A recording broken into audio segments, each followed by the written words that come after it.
what's up? I'm Amin Dhillon, and welcome to my podcast. I'm sitting down with the movers and shakers and the stars to chat about life, love, business, and being a total boss.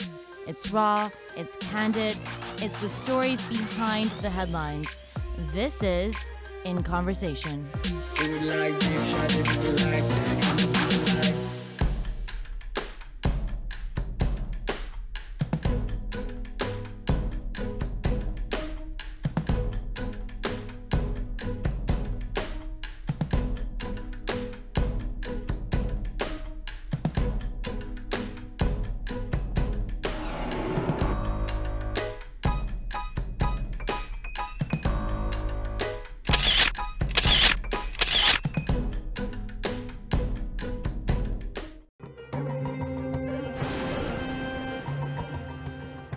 आज मैं भी तो देखती हूँ कि बड़ी mom जी कैसे नाम रखती है बच्चियों का।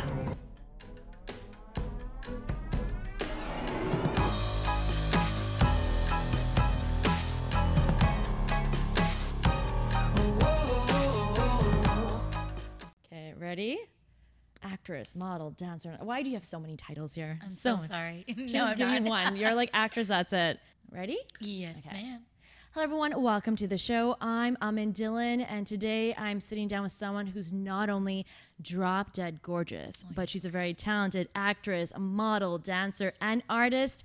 Today I'm having a very candid chat with Uppekha Jain. Hey, girl. Hey, Amin. That's I'm a great so happy title, to eh? Yeah, a great introduction. Thank you. Thank you so much, first of all, for being here. Absolutely. Thank I you. know so you're much very for having busy. me. It's been a little while since I've been back in Toronto now. Yeah. But it's great. So I'm so happy to sit here with you today. So I'm hoping people are like, okay, we watch her on the Indian serial circuit. I know everyone Mean likes to girl. like admit they don't watch Indian serials, but you guys do. You do. You have a very interesting pathway. You actually made history becoming really the first Canadian to land a permanent role playing. I'm sure this is going to be shocking to you. A very conniving Yes. daughter-in-law, Monica Modi, on, I'm going to try to pronounce this, Saath Nibhana Saathiya. Very good. You did that very well, Amin. How does a girl from Toronto end up on one of the most popular Indian serials? Gosh, I don't know how it happened, but it was a series of small steps. When I moved to Bombay, I never thought that I would do TV. And that wasn't what I had moved there to do, because I was like, I wanted to do entertainment. Of course, you get lured away by the film world over there. And I was fortunate to do a lot of commercials while I had started. I think my first commercial was with Shah Rukh Khan. So No big deal. no, I was like, oh my God, this is Shah Rukh. And he has everything down to a T. He knows exactly why he's King Khan. So Oh, it really? was fantastic. It was a Fair and Handsome commercial with him. Very handsome. Okay. That's Yeah. the cream? Yes, it Okay. is. Oh, that's a topic for another day. I don't want... Shah Rukh Khan apparently is saying he uses the cream. Apparently he's saying that, or he endorses it. But they endorse everything over there. Yeah. And Shah Rukh Khan has always been like, whatever I can do to make money, I will. So that's, all power to him. But that was my first commercial, and then I got a bunch afterwards, and I did a few films, and it just, at one point someone said, Uppekha, the divide from TV and films is not that much anymore. Yeah. So why don't you do it? And you have a massive market. And I was like, okay, but my Hindi, and I was lucky by that time. I had tutors and diction coaches. So my Hindi wasn't bad at all. It was pretty decent. And I started giving auditions, I think, in February. And I had just done about, 4 or 5 auditions. And this role just fell into my lap like that through an audition, an actual going to the production house and doing the audition. It wasn't through any connections or anyone I knew at that time. Yeah. But it just seemed like a tailor-made role for me. When stars align and stuff happens, because they were looking for someone to play that foreign bahu. And of course, they go with the stereotypes of all foreign girls are like biatches and, you know, want to poison the family. With great fashion sense, because you were always on point. Thank you. You know, I didn't choose my saris, but they'd always give me the sexy sari blouses. Yeah. So I was happy with that. I was like, that's a sassy daughter-in-law. So we're going to chat more about that, because I'm sure a lot of people are curious how you did it. Because I know from being in the industry, there's so many people that want to make it over there, right? I mean, most of them do go for Bollywood, but I think at some point it's like, you know, just to be able to work in the industry, you know, and there's so much crossover, and very few people know how to do it. So it's just so cool that you were able to do it, and you're here to share that story. But let's go back. Sure. So you're from Toronto, and you went to university, you got your degree. Was it a business degree? It was a business degree, Everyone of has a course. business degree. We're Indian, right? So your parents always want you to get an education. I've been a dancer, like a Bharatanatyam dancer and a Kathak dancer all my life. So I've toured with my dance companies and stuff, but my parents were always like, that's lovely, very supportive, but get a good education, right? Which I think is wonderful too, because that helps you throughout your life. But were you telling them that, okay, I'll do this, but I'm going to go work in Mumbai, or was it? No, Mumbai wasn't on the cards at all at that time. It was just, okay, you know what? I'm here. I'll do the thing over here. But as a 5-year-old kid who watched Bollywood films and Madhuri on screen and Sridevi, and that was it. Like, you know, it was always a dream to go there. But whoever thinks that that's actually attainable. Exactly. Right? You don't think so. So you do the regular life. I went to Laurier, did my BBA degree over there, did co-op. Right out of graduation, I was with Cadbury, and I was doing... What a great brand to be a part of. I know, chocolate everywhere. Chocolate everywhere. I was like the favorite person to come to a party or to throw a party. You brought samples for people? Oh my God. I wish I'd known you back then. I brought whole bars, not just samples, girl. It was whole bars of chocolate gum candy. So Halloween at your house must have been great too. Oh, it was. The kids loved it because we just gave massive bars of candy away. Yeah. But yeah, so I did that. But then I just realized that, you know what, I'm not cut out to be that 9 to 5 girl and to work my butt off to pad other people's pockets. That wasn't for me. It can be for other people, and absolutely, if that's your thing, do it. Because you know, a lot of people need that schedule and that regimented lifestyle, but I didn't, and I always had a thing for the arts, of course. So I said, you know what, it's now or never. So I'm gonna take that massive leap of faith and move to Bombay. It was either LA or Bombay. We knew no one in either place. And I was like, okay, you know what? Because I've always been into Bollywood, let's go to Bombay. If you're just out of university, I'm thinking you're like 23, 24. At that time, I was 22. Oh my God. See, you're a baby. You're you know, and at this point, you're probably still living with your parents, right? Yeah. So that's what I'm saying. You've never lived on your own, let alone left your surroundings, all your friends. Like, it's a scary decision. So talk to us about that decision. Like, what helped you kind of get to the end? Having a very supportive family helped me make that decision. And I think that, you know what, we're always going to have fear, but we can't let that fear dominate our decisions. And I think that as you grow, and even till today, as you make new decisions in your life, there's always going to be an element of fear. So fear and love are two opposite ends of the spectrum. So you can either approach things with a lens of fear, or you can approach them with a lens of love. And when I say a lens of love, I just mean like a love for the experience that you could have, a love for yourself and for being authentic to yourself and what you want to do. And it was just like, I'm never going to be 22 again. I'm never going to have this opportunity to where I don't have any responsibilities. I'm not married. I don't have a kid or anything like that. And I can actually do something for me. Yeah. And so, like I said, I was so grateful, so thankful to have such incredible parents to be like, okay, if this is what you want to do, we'll support you. My mom even moved to India initially. My mom and my brother moved to India. So they were like, yeah, Bombay's a big, bad, scary world. And it is, like, no two ways about it. It is. So she didn't want to obviously just let me, like, because growing up here, we're so naive. We're very naive. We're very like innocent, and we think everyone's there to help us. And we're Canadian, right? So we want to help everybody. We think everyone's there to help us, and we don't understand the way people can actually talk in layers. I think a major adjustment was just cultural norms. You think you're Indian, and you go to India, and you just realize, yo, I'm Canadian. Canadian. Yeah. Like, there is no way. Indo-Canadian. It's very different. Indo-Canadian, very, very different. And that is just a different society that we've grown up in. Yes. So you absolutely hit the nail on the head. One of the biggest adjustments was that. And to understand that things do not work in a systematic way over there. Not putting it down, it has its own charm. Like, Bombay is part of who I am today, right? So absolutely love that place. But yeah, to come from a very systematic acting sort of life over here and to go there where you just have to, you're like thrown into a sea of fish and you do not have paddles, you do not have any sort of gear, right? So you're drowning and you're just like trying to figure your way out. And that's what I think, like, anyone who moves there, they need to give themselves a good like year. Yeah, that's what I heard too. Yeah, to really acclimatize to the way things operate and to understand how things operate. Yeah. Now things are very different than, say, 8 years ago when I moved there.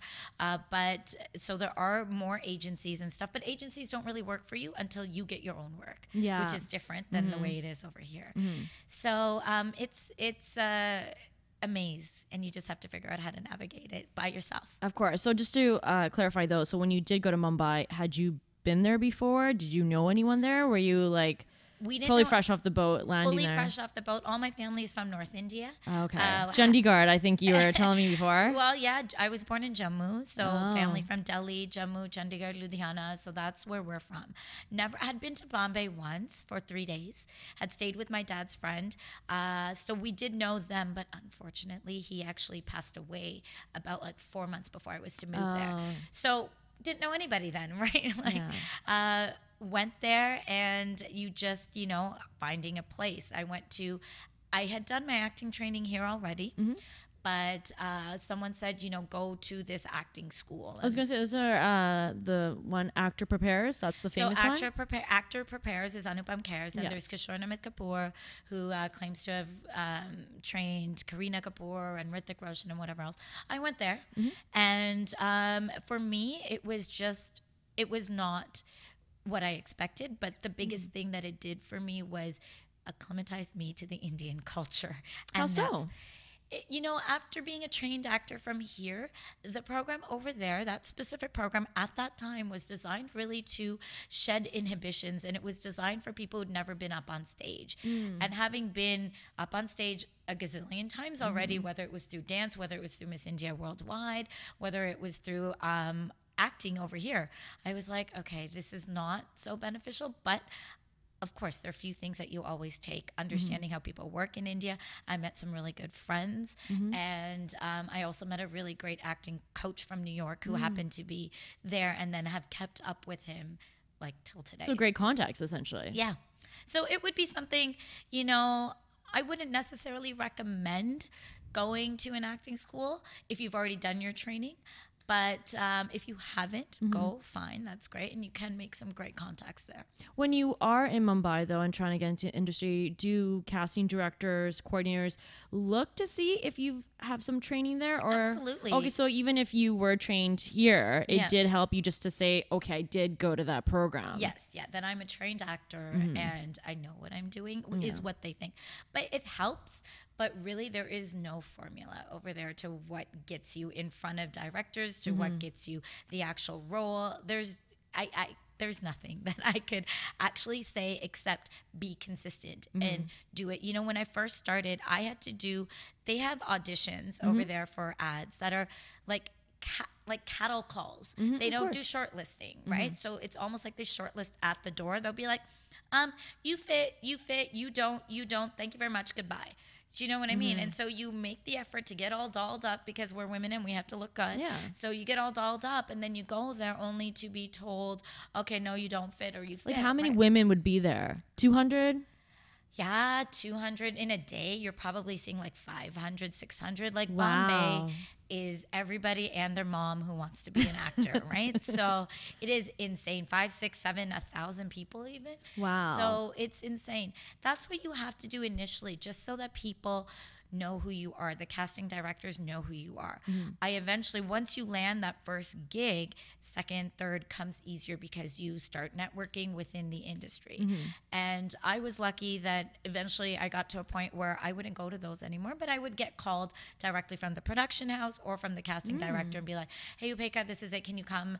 And then I'd be like, no, then they'd ask me my time rather than showing up and having to just go through a cattle of people. So then your big first, I guess, landing role was the Shah Rukh Khan ad, right? Yes. Yeah, so that was the first. And that was from a casting call. You went and people were like, I think you could look nice with him. Yeah. I'm like, yes, thank God. Yeah. And it was the funnest thing. My mom and my brother were still there. So we went up to one of the 5-star hotels and celebrated once I got the call that I was like, going to be in this ad with Shah Rukh Khan. So it was fabulous. Very cool. And then it just started one after the other.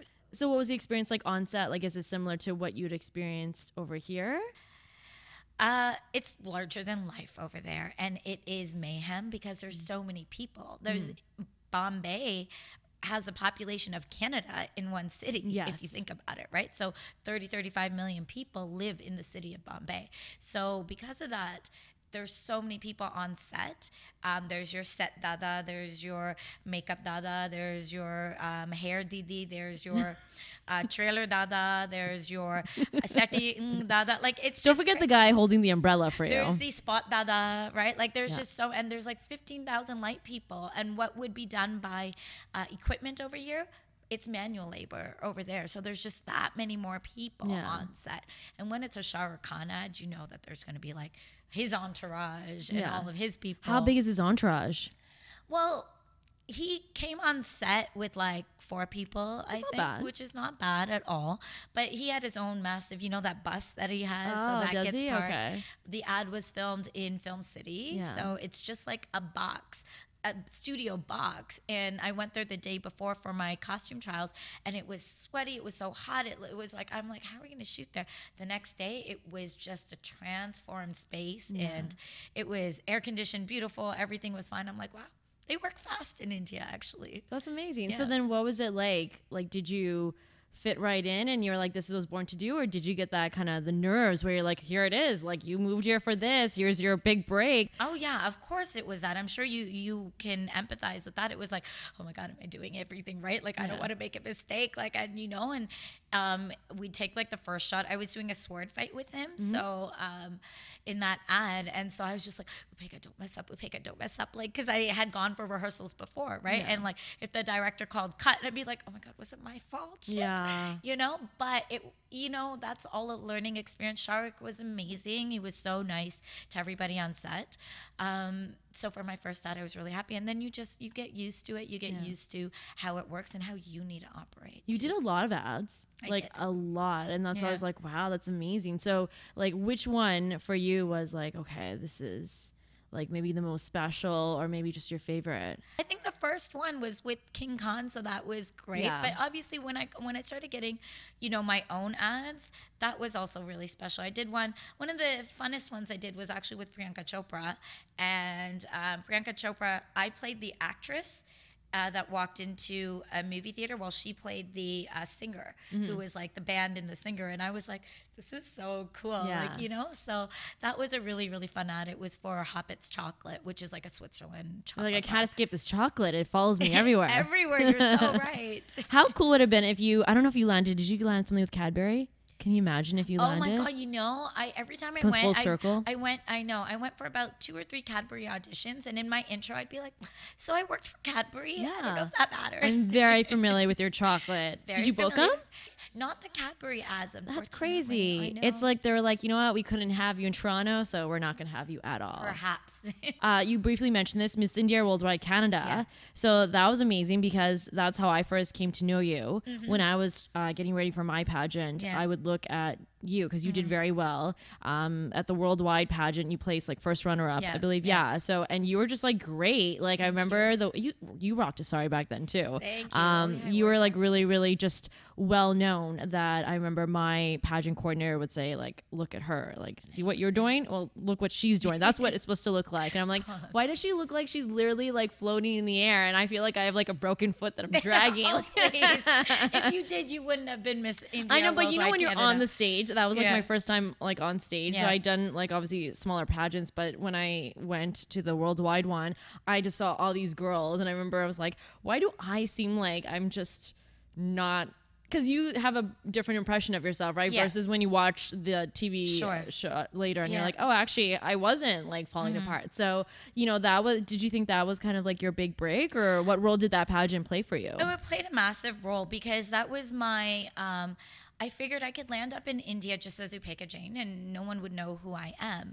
But at least India, which is so pageant driven, right? It is. We all know how pageant driven it was. So I made the decision at that time to do the pageant so that in the hopes that I would at least have something against my name to be like, yes, I'm Miss India Worldwide Canada, Miss India Worldwide, like whatever it was. And I want to just speak about two things there because one was I wasn't into pageants before. I thought they objectified women and da-da-da-da-da. But I realized through that experience that it was a wonderful experience of confidence building for everyone. And I realized that every platform is what you make of it. Yes. Right? So you can be like, I just want world peace. Or you can actually get up there and be like, no, I want to make a difference in the lives of women who've been assaulted or acid victims or whatever it is. That is up to you. So you use that platform how you want to use it. So that is really important for anyone out there who's thinking of doing a pageant. I would absolutely say do it. But make it your own. Like, don't expect everything to be handed to you. Oh, absolutely. While the pageant did give me a platform, it didn't give me my first role. It didn't give me the audition or anything like that, right? But I think, you know, Melissa Bhagat, who is a Miss India Worldwide, like, I don't know, 10 years before I was, she gave me the best advice. She's like, you know what, Uppekha, just go up there and be yourself because you're going to get intimidated by all these girls because there's always going to be someone better than you, right? And these girls, by the way, are amazing. Like in my they year, are. there was a girl that was a doctor. There was a girl that like invented something. Yeah. There was a girl that started her own charity. Amazing. And then they're drop dead gorgeous Yeah. and had like supermodel bodies. And I was like, wow. Like, yeah, intimidated much, right? So there's always going to be those people who might be taller than you, skinnier than you, better looking than you, more accomplished than you, but no one's going to be you, right? And no one can be authentically the best you except yourself. So that is what you need to do. And you need to find what it is that makes you passionate, makes you click, and how you want to bring that out and let your inner like amazingness shine, if you know what I mean, as cliched as that is. But that really was my biggest learning, that be yourself, be authentic to who you are, and then keep pushing forward. Use that platform, but push and do more with it. I'm so glad you're mentioning that because I've been telling girls as well when girls would ask me about what role pageant played for me. I'm like, it really helps prepare you for a public life. So there's many pageant girls I've gone on to become TV hosts, actresses, politicians. Yeah. There's so many pageants you can choose which one fits with your values. You don't have to do the swimsuit if you don't want to. But again, it really preps you on how to work the stage because in no other job do you actually have people openly judging you. Like they judge you, but they won't actually be like, I'm going to give you an 8 out of 10. Like they don't do that. Yeah. This is the only sort of platform where people are judging you. So you got to know how to like work the room, and they really do teach you how to, even when you're shaking inside, how to fake it, right? Yeah. Like how to fake it. And it also gives you incredible lessons in how to speak in front of an audience, right? And how to think on the spot. How to connect with an audience. How to connect with an audience. Absolutely. So those are traits that till today I use, and not just in the field that I'm working in, but networking is such a big part of any business that you endeavor to follow. So even if you're at a party, right? And it's a networking event or whatever. You need to know how to connect with the person next to you, how to make an impression in 5 minutes or 4 minutes or 3 minutes, whatever you have. The pageant does teach you a lot of that. And you become part of a sisterhood. Like I said, like I knew you already. So as soon as you were back here and I saw you, it was like we've never hung out, but it was like a comfort because we know we come from the same experience. And there's so many pageant girls here that instantly it's like, I don't even have to hang out with you. It's like you have a sisterhood. And especially with the pageant we did, what was great is there were girls from all over the world. So I know my roommate was Miss India. And like when I was in India, it was just great to have another girl there, you know? And, you know, it's nice to know that if you ever travel to England or wherever, you can essentially call them up. And during my year, Miss India UK is still one of my great friends. I went to her wedding in Calcutta. Aww. And Miss India USA, who went on to become a big South actress, but she then moved back, and she's also a friend of mine. So it is a sisterhood that you sort of keep up with. And like I said, even for the girls here, like Miss India Canada Worldwide, like I reached out to someone who was 10 years like before me, Melissa, right? And I'd encourage girls, if you want to reach out, please absolutely reach out to me. Reach out to Amin. And whatever it is, like there were people who helped me along the journey and who answered my questions. And I would only do the same for anyone else. So. Yeah. So then, of course, you have the pageant. You go to India. So you're landing on these ads. You did actually land. Hold on. Let me remember the name here. It was a Yash Raj film. It was a Yash Raj film. Which is, again, no big deal. Like, that's amazing to be associated with. Thank you. Yeah, it was Love Ka the End.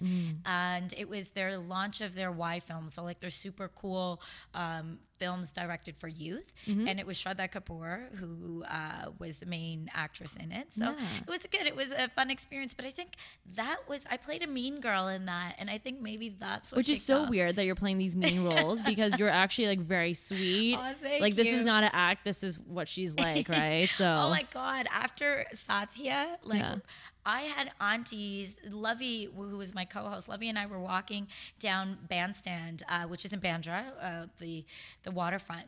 We literally had aunties come up to us and be like, "Arey, tum to wo chudel ho, tum aise karte ho, tum gopi ke sath ye kyun karte ho? Like, why are you so mean? Tum bahut bure ho." And they'd like come at us with like their hands and stuff, and we're like, oh my God, we're just like, acting. notice I'm not wearing a sari, so I'm not actually Monica. Yeah, that's on screen. This is off screen. There's a difference. But serials over there, like TV serials, people and a big segment of the population just actually believe this stuff happens, and they are so into it. They're addicted. They're addicted to it, and they're so into it, they are unable to decipher what is real and unreal. That's screen, and this is like Which is so funny, because if you watch some of the serial storylines, it's like somebody's coming back from the dead, you know, somebody. How many times have you died and come back? Like, it's like, do you really think that's in real life? I know. I've watched scenes where they're literally like putting that person down. They're like, you know, people are coming to pay respects, and that person just suddenly wakes up, and you're like, like, wouldn't a doctor have like checked the heart rate? Like, we almost started burning her, like, and now she just happens to be alive. One you're talking about. Yeah, I literally was laughing, and then my mom, sorry, she was like, oh my God, like, I was like, okay, this is comedy, right? And when we were watching, I mean, hey, this scene happens a lot, but I was watching this scene, the same scene with my mom and dad one time last year, and they're like, "Arey bechari, wo kya guzar rahi hogi?" Or like, how must she be feeling as an actress? You're on your, you know, deathbed, and they're about to. I'm like, Mom, Dad, it's none of that. You'd be like, "Arey gadda lekar aao," or like, you know, pani do, or whatever, and it'd be it's like, a sweet gig. You have no lines because the serial lines are so dramatic and such dialogue. Do you get to ad lib, or do you actually have to go off the script? You get to ad lib a little bit. Okay, so that makes it a little bit easier. A little bit, right? Like, but generally you stick to script. Yeah. But if you know, you can throw in a line, but it's very the TV serial that I did, it was one of the most popular shows for 8 years on Star Plus, and they had a very set way of doing things, right? So they knew it was going to be a long shot, little bit closer, a 2-shot, and your close-up. So those were like the 4 shots that they would take, and you had to repeat your lines every single time. Everyone's reaction shots have to be done. Absolutely. I also make fun of that too. Oh, the reactions? Yeah. Where there'll be one thing where they'll be like, you know, like Timmy, I'm just going to use Timmy, like isn't here. And everyone's like, right? And that music, right? And it's like 10 people in the room. Yeah, and you it's need like everyone's reaction. I'm like, we could have just done a group shot, right? And Timmy's probably just gone to get candy. Like, I'm sure he's okay, but super funny. So then actually, let's talk about you landing that role, because you're right. It's a very popular serial. Yeah. I'm sure so many actresses would have been vying for that role, right? Yeah. So how did you score it? I gave a good audition. Yeah? I guess. I think that's How many honestly, auditions did you do? One and they're like, you're Monica, we're done? No. I did 3 auditions for that part. So I think, and that's when I would say that no matter what happens in your life, if you're an actor, keep at your craft. Yeah. Keep honing your craft, keep making sure that you're developing your skills and developing. If you want to go to India, then make sure your Hindi is good, right? So you have to keep developing that. But nothing made my Hindi better than actually being on set with an entire crew that only spoke Hindi. Yeah. No one spoke English, and an entire cast, save 3 people who were Hindi medium based, completely spoke Hindi. So if I wanted to communicate with anybody, and you're the new girl that's just come in with cast members who've been there for almost a decade, you don't want to be that odd person out. So I'd force myself to speak Hindi and stuff to them so that you can integrate, because I think like you're spending 12 hours a day with these people. They're your family, pretty much. So it's really important to assimilate into the culture over there as well.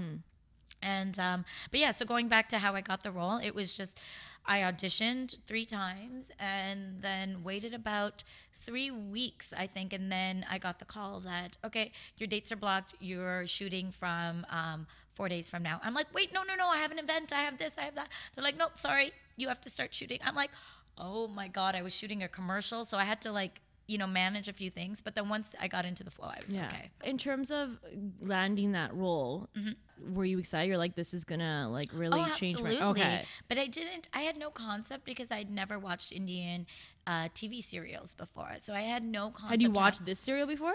No, I hadn't. I hadn't watched any. So I had no concept of how big it was. So obviously once I got the call that I landed it, I went on YouTube and I tried to research and whatever. And then I tried to do a family tree, but it's all so confusing that I had no idea. And it's funny sometimes how they cast in Indian TV series. So my first scene was with the grandma. That was okay, the matriarch of the family. So she is such a senior actress that it was intimidating to do that first scene. Was she nice? She was so nice. Okay. And she's like, beta, come sit down. But there's a thing, you have to walk onto set, greet everybody, good morning, anyone. And if you don't, they hate you for the rest of the day.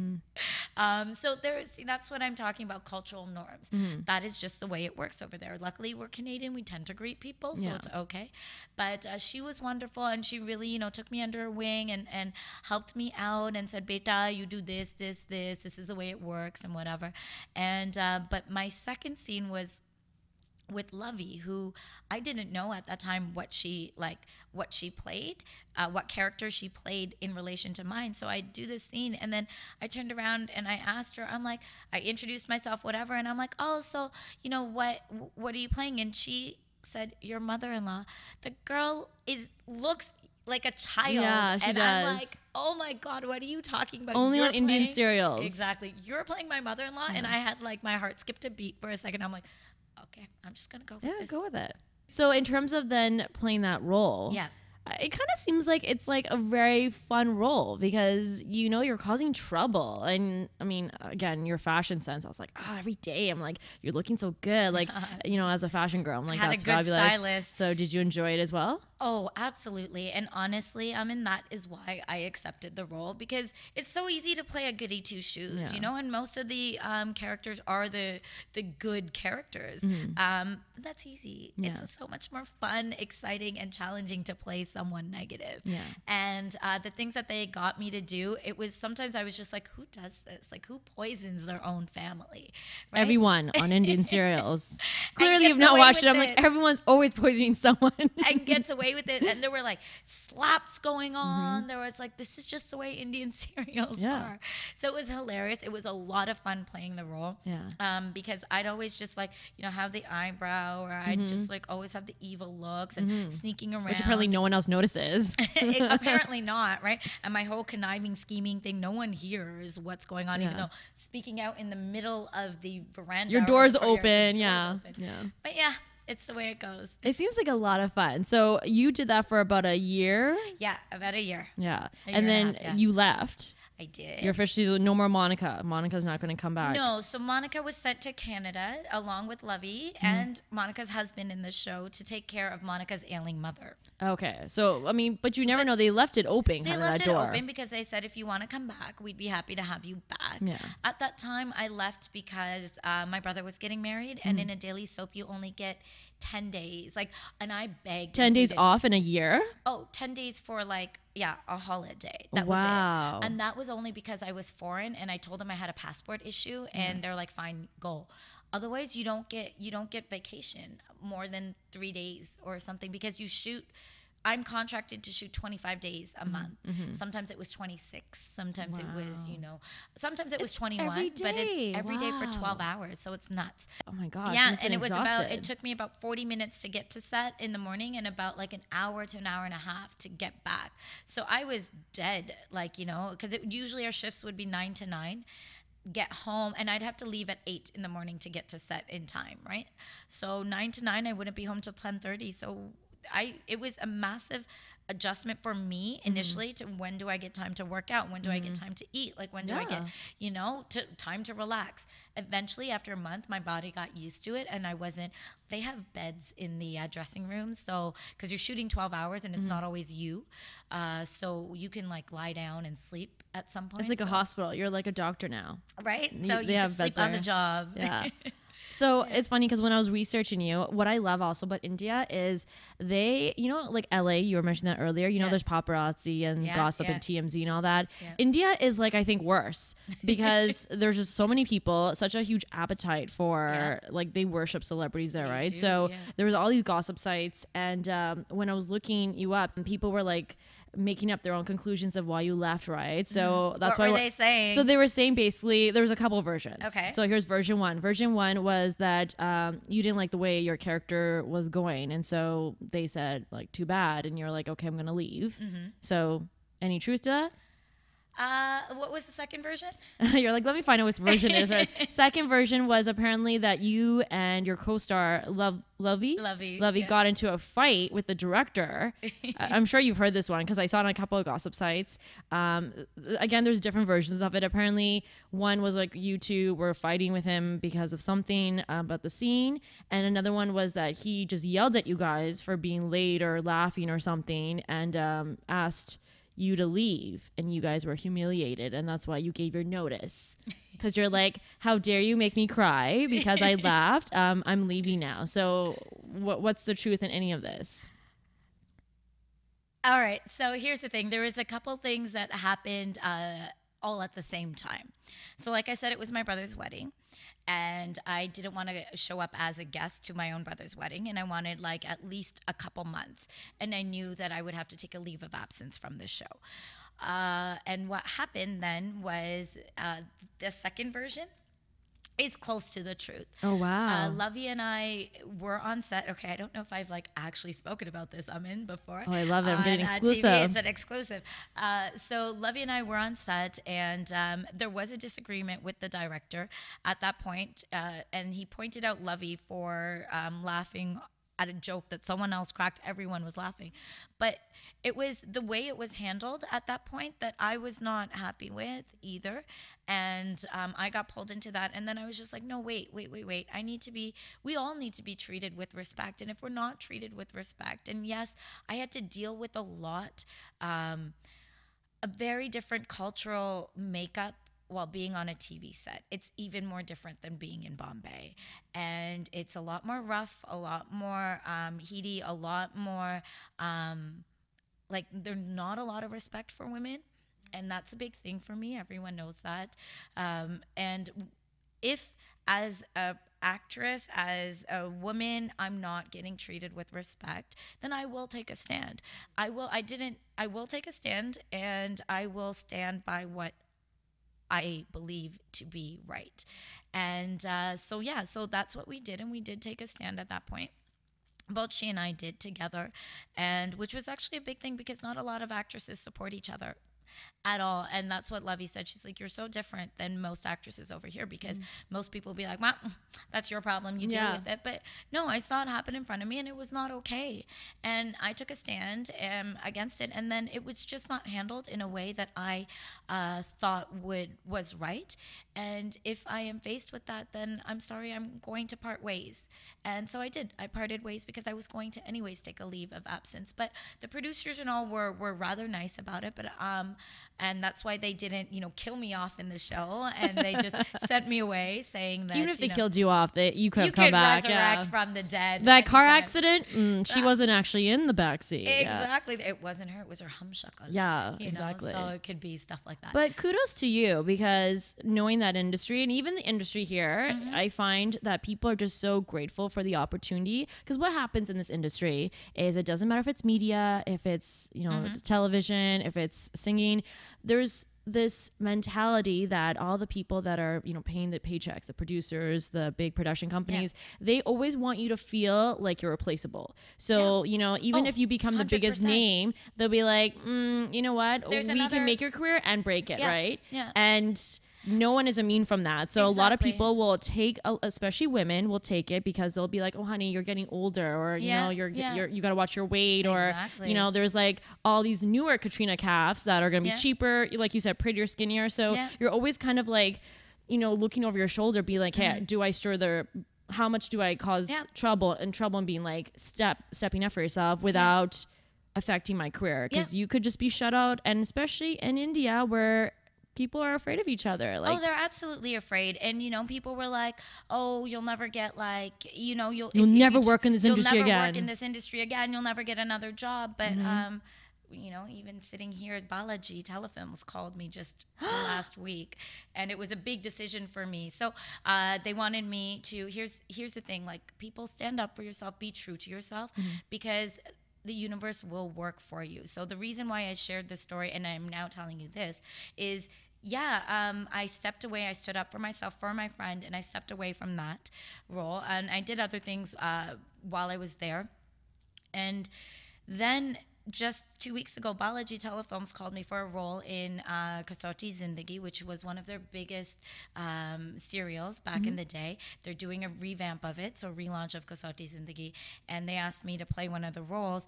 And I said, by the way, who gave you my number? They said Rashmi Sharma Productions did. So the production house then gave my number on, right? So it wasn't like, don't ever leave on bad blood, but be true to yourself, and eventually the universe will reward you in whatever way, and will not keep work away from you if you're a good person. It's amazing. And I think that's something that I hope people watching this and listening to this will really take away. But I'm not saying be like a pain. Oh yeah. Don't be a diva. Nobody wants a diva. No one wants a diva. Yeah. No one will work with you if you're throwing tantrums and being a diva. Don't do that. And sometimes when you're working in a different industry, there was a lot of shit that I took as well on set. Like, there were times I would go home crying because I was so upset with how I was treated, and maybe I got yelled at by the director. Like, this stuff happens. But you keep, because I'm like, okay, no, I got to keep doing it. I got to keep doing it. This is my dream. Like, no one gets this opportunity. So keep going. And I did. But sometimes you come to a point where you're just like, no, I have to be true to myself. And everyone, that point is different, but whatever it is, be true to yourself and take that stand when you need to, because you cannot be walked all over. No, but you got to learn, and there's learning, there's learning curves, and there's cycles and stuff like that. So understand, and keep doing that. But it's always a balance, right? So absolutely balance that. So what are some things that you do just to keep yourself motivated and focused, right? Because like you said, you've had some hard days, and I've been there too. It's tough. Again, when you add in the element of being away from your family and friends in a foreign country, those bad days make you feel so lonely, right? So what are some things that you have learned to do that really helped you? find the things that raise your vibration, raise your frequency, because you can very often in our industry, you can get sucked into depression very easily. You can get sucked into low self-confidence, and you can get sucked into this feeling of not being good enough. And that could happen in any industry. It happens in this industry a lot. And how do you overcome that? I think for me, it is, I have to be surrounded by a great support network, which was hard when you're all alone over there, because my support network is here. Exactly. Okay, so you don't have your support network. Now what do, right? Sure, these days it's a lot easier with FaceTime and, social media and whatever, but still you're dealing with the time zone difference, right? Which made it really, really difficult. But find those things that give you joy and that give you happiness, and keep doing that. If it's like throwing on your favorite track and dancing around the room, do that. If it's going, for me, it was sometimes going for runs on the beach. Like, I love water and I love working out and exercising and things like that. So it was, go do that. That would raise my vibrations. So sure, a whole lot of dopamine is, infused in you when you exercise. So maybe that's it. Have good friends. Like, take time out for yourself. Finding good friends always is not easy, but doing the things that make you happy. I think making your own happiness of paramount importance is the way to get through that, and finding those things that make you smile and make you happy. So do you believe in meditation? Yes. Yeah, I feel like you're somebody that has like this calm energy, and I'm like, that's meditation right there. It is. And I saw a picture the other day that the Toronto police actually sit down for meditation before they go out for their day. Oh, amazing. Just to center themselves and calm themselves. And I think it's a great way just to spend, like, whether it's 5 minutes, whether it's 10, 15, half an hour, to spend time with yourself and your thoughts, and just center yourself, align yourself with who you truly are. Some people might think that's hokey, but for me, it works. And at the end of the day, you got to do what works for you. So meditation does help me a lot. But it's not just the men, it's the women too that slaughter that girl child growing in her womb and then go to the neighbor and ask for a small little favor. Kanya puja hai ji, de do apni beti, phoolon se sajayenge, devi si banayenge, par apne ghar ki Lakshmi ko hum sham ko rulayenge. She menstruates and you call her dirty? Yet don't you love it when she gets flirty? And I think it's great that you're using your platform to not only stand up for yourself, but to stand up for other women. Like with the video, which was fantastic because it went viral. You did it in such a way that really, I think, connected with people and how they're feeling at that time. Yeah. We are just inundated with so much around us that makes us question who we are and makes us feel that we're not good enough because we don't have big lips, or we don't have, big hips, or we're not like, the ideal beauty, or whatever it is, or you're not smart enough. And that can just tear at young girls and young guys' self-confidence. And what I want to continue to do is to use art as a platform to speak to them, to tell them that they can move beyond that and how to do that. And I think it's a bit of a responsibility for anyone in the limelight to actually use that platform to affect good in some way. Like, even if it's something small, do it. Because there are people who look up to you. There are people who want to follow your career path. So they should know. That's why I've tried to be as candid and honest with you as possible in this, because they should know what it's really like. Because I think it's very easy to look at someone like you and be like, oh my gosh, I'm going to follow in her footsteps because she got to do all these amazing things. But I think it's always important to know. And that it's all, roses. It's not all roses. There are days where it's shitty. There's sacrifices you gotta do. Massive sacrifices. I missed so many of my friends' big moments, friends and family. And, there was distance between my friends and family because I chose to do that. And, sticking to a relationship or having a relationship was also difficult. And even as a freelancer, there's so many things. Finance. Oh my God, no one talks to you about finance. And if you choose to move there, make sure you have money to sustain yourself, because Bombay is an expensive city.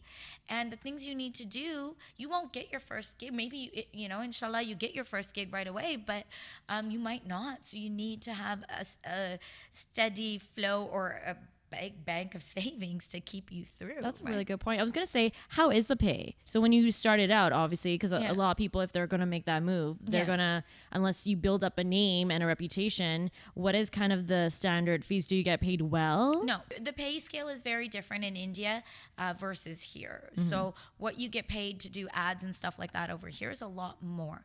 The frequency of the ads is not as much as the frequency over there. But that doesn't mean that you're going to be landing ads all all the time over there because the competition is massive. Yes. Right? So be prepared for that too, that you might just land one. Yeah, exactly. And that's why I think it's really important for anyone who decides to go over there, have other avenues and other streams of income as well.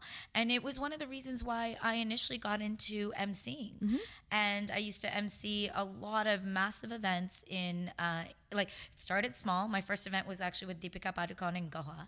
So although that was your first one, started small. It's like it was like it was a small event, and I got paid 12,000 rupees for that, which is the equivalent of like $200. Wow. Right? Especially with somebody with Deepika there. Wow. Right? So you think, oh no, but what happens whenever there's a celebrity attached? The celebrity gets paid the most, and everyone else gets paid peanuts because all the money is going towards the celebrity, right? You're like, Deepika, could you just a couple $100, like cut really back? For you, it's not gonna like make a 1,000 difference. even, right? Like it's not gonna make. But anyways, but you work your way up, I think, and then I found a love in emceeing. I mean, you're a host as well, and it's something that I now love to do, and it's just so fun. You just get paid to talk. You know, I know a lot of people are going to be watching this being like, and I really hope they like have a better understanding of what it takes if that is your dream to work in Bollywood or Indian serials. If you just want to go to Mumbai, even modeling, that just be prepared. It's a totally different world out there. It's a different world. You're going to need to adjust to the cultural differences. You're going to need to keep at it, be consistent, don't get disheartened. You're going to need to know that there is a lot of competition over there from all around the world. There are models. If you want to do modeling, great. But there are hundreds and hundreds of models from Brazil and Russia who've come into Bombay and who are taking all the ads because India is still obsessed with fair skin, right? So it's a reality. That's what you're going to have to deal with. You're going to have to deal with the language barrier. You're going to have to deal with finances and being able to sustain yourself and dealing just with a different mindset. So be prepared for all of that. And then maybe the last bit of advice you would have for somebody to land that first sort of break. Initially, while you're starting out, definitely go to every audition possible because it's only that way that you're going to find out which ones are legitimate, which ones are not, and how to understand the scene. And those are just publicly posted. You get in touch with coordinators, and those find your coordinators first. See if you can get in contact with agencies. If you have a body of work from here, take it over there. Get your portfolio shoot done over there because over here the pictures that we get done over here are so different than what they need over there. So our pictures from like our headshots over here hold no value for them over there. So get a portfolio done, get in contact with coordinators, see if you can get in contact with agencies, and keep at it. Be consistent with going to all auditions initially, and then start, you might even have to just like go at it as a job. Find out all the production agencies and make a list of them, and then go and drop, go in and meet them, maybe drop your pictures, or get their email addresses. But I always find face-to-face is so much better. So do that. You're going to have to put in the work. Do not come with the misconceptions that it's easy to do Bollywood. Bollywood is very tight-knit, and I'm sorry I'm going to use this word, but it is very incestuous.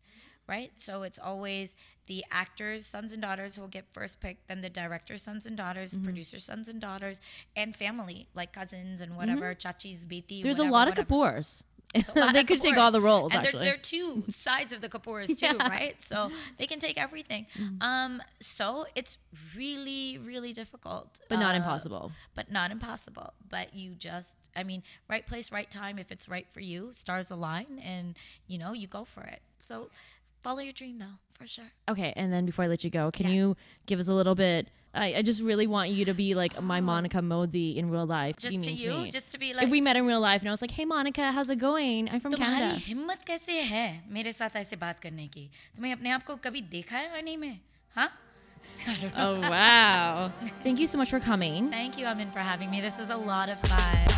You're the type to walk from hotel room, caught up in the pursuit of everything you say you don't. But I'm just something obstructing your view. So do what you want to. There's no reason to put